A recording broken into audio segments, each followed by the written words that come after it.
खुदावंद में आप सबकी सलामती हो।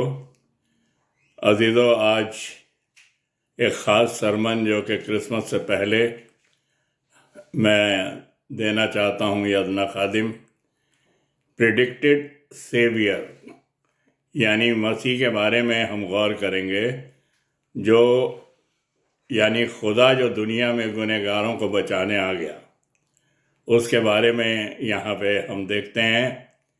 यशाया नबी की किताब, उसका 7वां बाब 14वीं आयत के अंदर लिखा है, लेकिन खुदावंद आप तुमको एक निशान बख्शेगा। देखो, एक कुंवारी हामला होगी और बेटा पैदा होगा और वो उसका नाम इमैनुएल यानी खुदा हमारे साथ है रखेंगी।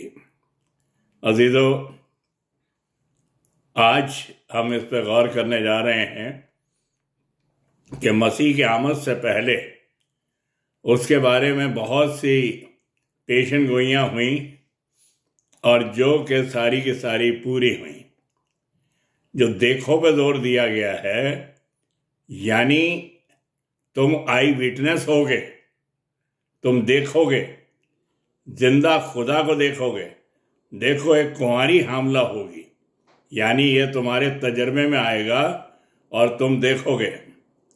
अय्यूब भी कहता है, मैं अपने खुदा को जमीन पे खड़ा हुआ देखता हूं। यानी ये जो है कलाम की खूबी है कि खुदा आसमान को छोड़कर जमीन पर आ गया और हर एक रिलीजन या मजहब की सच्चाई जो है वो पेशन गोइयों पे खरा उतरने के मुताबिक समझी जाती है। ओल्ड टेस्टमेंट में और न्यू टेस्टमेंट में जो जो पेशन गोइयाँ की गई, यानी प्रेडिक्शन या भविष्यवाणी की गई, वो सब के सब पूरी हुई। आज सारी प्रेडिक्शन जो कि मती 24 के अंदर देखते हैं चैप्टर में, लूका 21 में और मरकुस 13 में, काल पे काल, मरी पे मरी, भूचाल पे भूचाल, चारों तरफ नेचुरल कैलेमिटीज और पहाड़ खिसक रहे हैं, बादल फट रहे हैं और बुरी बुरी आफतें आ रही है, ज़मीन लरज रही है, धड़क रही है और भूचाल पे भूचाल, फिर लड़ाइयों की अफवाहें, ये सारी की सारी बातें और इज़राइल का कौमों से घिर जाना, जितनी भी पेशन गोइयाँ थी कलाम के अंदर या हैं, वो सारी की सारी कलाम के मुताबिक पूरी हुई हैं। यहाँ पे देखिए, यशाया नबी 9वें बाब की 6ठी आयत में कहता है, इसीलिए हमारे लिए एक लड़का तवल्लुद हुआ, यानी वो पैदा हुआ और हमको एक बेटा बख्शा गया और सल्तनत उसके कांधे पर होगी और उसका नाम अजीम मुशीर यानी जज, खुदा कादिर, ऑलमाइटी गॉड, अब्दियत का बाप, इटर्नल फादर और सलामती का शहजादा, प्रिंस ऑफ पीस होगा। ये बड़ी ज़बरदस्त पेशन गोई है जो यशाया नबी ने 9वें बाब की 6ठी आयत के अंदर कहा है। सारी बाइबल जो है आपको पता है कि होली स्पिरिट की गाइडेंस से लिखी गई है, और जब होली स्पिरिट की गाइडेंस से लिखी जाती है तो उसमें कोई गलती नहीं होती। सारे खुदा का जो कलाम है, जो खुदा खुद कलाम था, यूहन्ना पहले बाब के अंदर पहली आयत से कहता है, इब्तदा में कलाम था, कलाम खुदा के साथ था और कलाम खुदा था, और वही कलाम जो था मुजस्सम यानी जिस्म लेकर इस दुनिया में आया। तो मसीह के बारे में जितनी भी पेशन गोइयाँ हुई हैं वो पूरी होती है। मीका नबी कहता है 5वें बाब की 2री आयत के अंदर, आए बैतलहम एफ्राता, तू जो है छोटा नहीं है, यहूदा के इलाकों में छोटा नहीं है, तुझसे एक सरदार, एक हाकिम निकलेगा, और वो हाकिम जो था वो खुदावंद यीशु मसीह था, जिसके बारे में मीका नबी जो है ये पेशन गोई करता है 5वें बाब की दूसरी आयत के अंदर, और ये सारी चीज़ें जो हैं कलाम के अंदर पाई जाती हैं। देखिए, मसीह खुदा है, जैसा कि इसमें कहा है, खुदा जो है मुजस्सम हुआ, और सड़ी हुई लाश के अंदर जिंदगी खुदा ही डाल सकता है, पानी पर खुदा ही चल सकता है, हवा और पानी को डांट के थमा सकता है, ये खुदा ही कर सकता है, और मरने के बाद जी उठना जो है वो खुदा ही कर सकता है। आज तक दुनिया के अंदर कहने के मुताबिक कोई जी नहीं उठा सिवाय मसीह के, वो जी उठा। मूसा कहता है इस्तिस्ना की किताब यानी ड्यूटरनॉमी या व्यवस्था विवरण 18 बाब की 15वीं आयत के अंदर, खुदावन तेरा खुदा तेरे दरमियान तेरे भाइयों में से तेरे लिए मेरी मानिंद एक नबी बर्पा करेगा, तुम उसकी सुनना। यानी ये जो है मूसा कहता है, मूसा पुराने नामे का जो था मीडिएटर कह दो और सर माना जाता था, वो नए का मसीह। इब्रानियों की पत्री में 3 बाब की 2-6 आयत में लिखा है, बचपन में जो दोनों थे सताए गए फिरौन के जरिए से, और मसीह जो था हेरोदेस के जरिए से। यानी इसे भी मिस्र भागना पड़ा, और फिरौन के यहाँ पे मूसा भी जो था वहाँ पे पैलाठों को मारा जा रहा था। जो भी पैदा होते थे इब्रानियों के और यहूदियों के, तो उन्हें मार दिया जाता था। लेकिन फिर भी मसीह जो है मिस्र से वापस आता है, और यहाँ पे आकर हेरोदेस ने 2-2 साल तक के बच्चों को मरवा दिया, कत्ल कर दिया। और मूसा जो था उस ज़माने के अंदर भी फिरौन मरवा रहा था, लेकिन मूसा बच गया, खुदा के फजल से, खुदा का इंतज़ाम था। और यही चीज़ है जो मूसा अपने से कंपेयर कर रहा है। मूसा एक नबी देगा, लेकिन एक बात हम जानते हैं कि मूसा जो था वो बंदा था, वो खुदा नहीं था कि मसीह के बराबर उसे ला के खड़ा कर दो। मसीह खुदा था। कौम से दोनों की मुखालफत हुई, दोनों जो थे उनके ऊपर लोग गिड़गिड़ाते थे, मसीह को भी खिलाफ थे, मुखालिफ थे, और उसे सलीब पे चढ़ा दिया। और इसी तरीके से मूसा को भी कौम की तरफ से बड़ा मुसीबत का सामना करना पड़ा, बार बार गिड़गिड़ाती थी बड़ी इजराइली कौम, और मूसा खुदा के पास जाता था। मसीह सारी दुनिया का नजात दहिंदा है, सेवियर ऑफ द वर्ल्ड जो है वो मसीह है। बाइबल के अंदर लिखा है औरत की नस्ल उसके सर को कुचलेगी। देखिए, सांप और औरत के अंदर, यानी उसके कहने के ऊपर हव्वा ने वो फल खा लिया। अब खुदा ने उन दोनों के बीच में एक तरह से लड़ाई बांध दी कि वो तेरे एड़ी को काटेगा और औरत की नस्ल उसके सर को कुचलेगी। एड़ी वो मसीह था, बदन जो कि खाते खाते सांप जो था, शैतान जो था, उसे कब्र तक ले जाता है।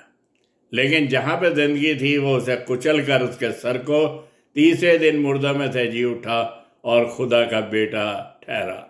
तो ये पैदाइश की किताब के अंदर ही ये गॉस्पल हमें मिलती है कि वो उसकी एड़ी को काटेगा, लेकिन औरत की नस्ल, औरत लफ्ज़ इसलिए इस्तेमाल किया है, फिलिपियो 4:4 के अंदर आप देखते हैं इब्तिदा, यानी कि खुदा का कलाम जो था मुजस्सम हुआ, जो वो औरत से पैदा हुआ। औरत से पैदा होना जो है जोर दिया गया है, उसमें कोई आदमी का दखल नहीं है। पवित्र आत्मा की सामर्थ्य से वो गर्भवती हुई और मसीह इस दुनिया के अंदर आया। अजीजों, हम देखते हैं कि मसीह सारी दुनिया का नजात दहिंदा है। औरत की नस्ल सर को कुचलेगी, वो मसीह ने उस काम को अंजाम दिया। ज़बूर 22 के अंदर आप एक देखते हैं, मसीह के बारे में, ये मैं प्रेडिक्शंस के बारे में बता रहा हूँ कि मसीह के आमद से पहले की जो प्रेडिक्शन की गई है। ज़बूर के अंदर दाऊद कहता है, वो तस्वीर खींचता है, आए मेरे खुदा, आए मेरे खुदा, तूने मुझे क्यों छोड़ दिया। ये सारा नक्शा जो है 22वें ज़बूर के अंदर जो मसीह के ऊपर गुजर रहा था, जो कुछ उसके साथ सलीब पर हो रहा था, उसका जिक्र यहाँ पे। वो मेरा मजाक उड़ाते हैं, मेरी जान ख़त्म हुई चाहती है, मैं घुल रहा हूँ, बुरी हालत हो रही है, वो मेरे हाथों और पैरों को छेदते हैं। ये सारी चीज़ें जो हैं वहाँ पे नज़र आती हैं। उसके कपड़े तक बांट लिए, ये सारी की सारी 22वें ज़बूर के अंदर हम देखते हैं। और उसे छोड़ दिया, जो कुछ मसीह के साथ सलीब पर हुआ उसका जिक्र, मजाक उड़ाना, छेदना, ये सारी बातें। लेकिन वो बर्दाश्त कर रहा था। वो छोड़ा गया ताकि हम खुदा से जुड़ जाएं, वो लानती बना ताकि हम ब्लेसेड हो जाएं। ये कलाम के लिहाज से है। ज़बूर 24 के अंदर देखिए शाहाना जलूस का जिक्र पाया जाता है। बादशाह दाखिल होगा, आए बनी इज़राइल का बादशाह, वो खुदावंद यीशु मसीह जो था, उस शाहाना जलूस के अंदर, जो कि पाम संडे के दिन जो था आया। सारा का सारा उसके बारे में ओल्ड टेस्टमेंट में दाऊद ने भी और दूसरे नबियों ने भी उसके बारे में बता दिया है। अब देखिए कलाम को और नज़दीकी से देखें। सलीब पर डाकू उसे खुदा और बादशाह कहता है। उसने कौन सी बादशाह देख ली उसकी, उसने कौन सी खुदाइयत उसके अंदर देख ली, लेकिन उसने एक बात देखी कि वो उसको कितना लान तान कर रहे थे, वो बेकसूर। और जब मुकदमा चल रहा था तो वो देख रहा था कि पिलातुस जो है हाथ धो रहा है कि मैं बेकसूर के खून से अपने आप को अलग करता हूँ, बेकसूर है ये, इसने कुछ नहीं किया। उसने देखा कि हम तो अपने किए की सजा पा रहे हैं, ये बेकसूर है। और ये जो है चुप है, सब कुछ सह रहा है, बर्दाश्त कर रहा है। और वो कहता है, तू क्या तू बादशाह है? उसने कहा तू खुद कहता है, पिलातुस को कहता है। उसकी बादशाह जो है, वो कहता है मेरी बादशाह इस दुनिया की नहीं है, मेरी बादशाह आसमान की है। तो वो डाकू जो था सारी बातों को जान रहा था और उसने उस बादशाह को हासिल कर लिया। रूहानी तौर पे वो उसको हासिल कर लेता। देखिए कई दफ़ा हम ये कहते हैं कि डाकू ने जो कि फिरदौस में चला गया, पैराडाइज में चला गया, उसने ना तो बपतिस्मा लिया, ना होली कम्युनियन ली। फिर ये किस तरीके से जो है चला गया फिरदौस के अंदर, पैराडाइज के अंदर। देखिए एक बात आपको बता दूं कि जॉन द बैप्टिस्ट जो था, यूहन्ना बपतिस्मा देने वाला, कहता है मैं तो पानी से बपतिस्मा देता हूं, लेकिन जो मेरे बाद आएगा वो तुम्हें आग से बपतिस्मा देगा, पवित्र आत्मा से बपतिस्मा देगा। और खुदावंद यीशु मसीह जिंदगी का पानी भी है, वो वह सलीब पे लटका हुआ था, पानी का बपतिस्मा भी वो ले रहा था। लेकिन पानी के बपतिस्मा के बाद रूह का बपतिस्मा जो है वो बहुत ज़रूरी है, उससे ज़िंदगी मिलती है। और वो रूह का बपतिस्मा भी वहाँ पे ले रहा था, क्योंकि खुदा जो रूह है उसके साथ टका हुआ था। तो डाकू ने वो रूहानी बपतिस्मा भी हासिल कर लिया। फिर क्या उसने कौन सी होली कम्युनियन ली? मसीह का बदन तोड़ा जा रहा था, उसके खून और गोश्त के अंदर वो शामिल हो रहा था, उसका बदन तोड़ा जा रहा था। जैसे हम कहते हैं ये खुदावंद यीशु मसीह का बदन है, ये खुदावंद यीशु मसीह का लहू है, और उसे हम लेते हैं होली कम्युनियन के तौर पर। तो वो जो था उसके सामने वो बदन टूट रहा था, उसके सामने वो लहू बह रहा था, और वो उसको देख रहा था और उसमें शामिल था। दोनों चीज़ें उसको नज़र आ रही थीं। इसीलिए वो दूसरे डाकू को झिड़क के कहता है तो खुदा से भी नहीं डरता, उसे खुदा माना। हम तो अपने किए की सज़ा पा रहे हैं, अपने आप को कसूरवार माना, ये बेकसूर है, इसने कुछ नहीं किया। फिर उससे रिक्वेस्ट करता है जब तू अपनी बादशाहत में आए तो मुझे कबूल करना। ये बड़ी ज़बरदस्त बात है जो कि अक्सर लोग इस पर जोर नहीं देते। मैं हमेशा इस बात पर जोर करता हूँ कि डाकू का फिरदौस में जाना अगर हमारे अंदर ये क्वालिटीज़ हो जाएं कि अपने आप को गुनहगार माने, खुदा को खुदा माने, उसे बादशाह माने और उसे बेकसूर माने और उसे रिक्वेस्ट करें, तो हमें भी कह सकता है आज ही तुम मेरे साथ फिरदौस में हो गई। ये कलाम के अंदर हमें ज़बरदस्त बातें नज़र आती हैं। अजीज़ों, यसाया 9 उसकी दूसरी आयत, फिर इसके अंदर हम चलते हैं प्रेडिक्टेड मसाया की तरफ या सेवियर की तरफ, जो कि उसके बारे में कहा गया, जो अंधकार में चलते थे उन्होंने बड़ी रोशनी देखी। मसीह जो है लाइट ऑफ द वर्ल्ड है, हकीकी नूर। यूहन्ना कहता है उसके बारे में, हकीकी नूर जो आदमियों को रोशन करता है वो दुनिया में आने को था। वो हकीकी नूर, ट्रू लाइट, सूरज की रोशनी जो है वो हकीकी, उससे सारे प्लैनेट जो हैं, चांद सितारे रोशनी पाते हैं। जब उन पर जाकर टकराती है रोशनी उसकी, तो वो रोशन हो जाते हैं। इसी तरीके से मसीह दुनिया का नूर है, अंधकार नहीं है। और हम देखते हैं कि वो रोशनी है, मसीह वो लाइट है और द वर्ल्ड। गुनाह की अंधेरी दुनिया में आया और उसे रोशन कर दिया। ये कलाम के अंदर बड़ी ज़बरदस्त बात है कि जो कि अंधकार में चलते थे, चरवाहे जो थे वहाँ पे अपनी भेड़ों की रखवाली कर रहे थे और वह अंधेरा था उस समय वैसे भी।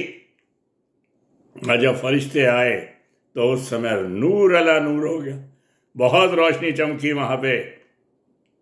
लेकिन ये अंधकार में चलने वाले का मतलब है मेन कि गुनाह के अंदर रोशनी जो है वो खुदा से जुड़ी हुई है। लाइट, खुदा नूर है, उसने हमें भी कहा है तुम दुनिया के नूर हो। यहाँ पे जो है ये रोशनी, अंधकार को, शैतान को कहा गया है, वो अंधकार है, वो दुनिया के से रोशनी को मिटाना चाहता है, दुनिया से ज़िंदगी को मिटाना चाहता है। और यही चीज़ है, खुदा ने आकर इस दुनिया के अंदर दुनिया को रोशन कर दिया।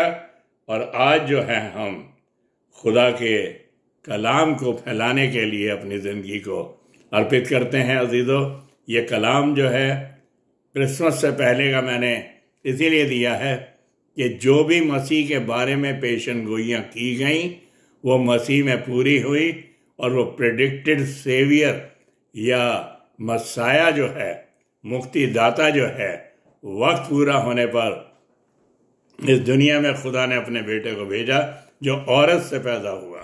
ये कलाम की बातें हैं। आइए अपने सरों को खुदा के हजूर झुकाएं। प्यारे आसमानी बाप, तेरा लाख लाख शुक्र करते हैं कि तूने इस जिंदा कलाम को हमारी ज़िंदगी में एक बीज की मानींद बोया है। आए खुदावन, ये बड़े और एक बहुत बड़ा पेड़ बने जिस पे के हवा के परिंदे बसेरा करें और बहुत सी रूहें बच के तेरे जिंदा कलाम से जुड़ जाएं। हर बुराई को हमारी ज़िंदगी से दूर कर, हर खता को माफ़ कर, तेरे ही मुबारक और जिंदा नाम में ये मांगते हैं, आमीन। God bless you.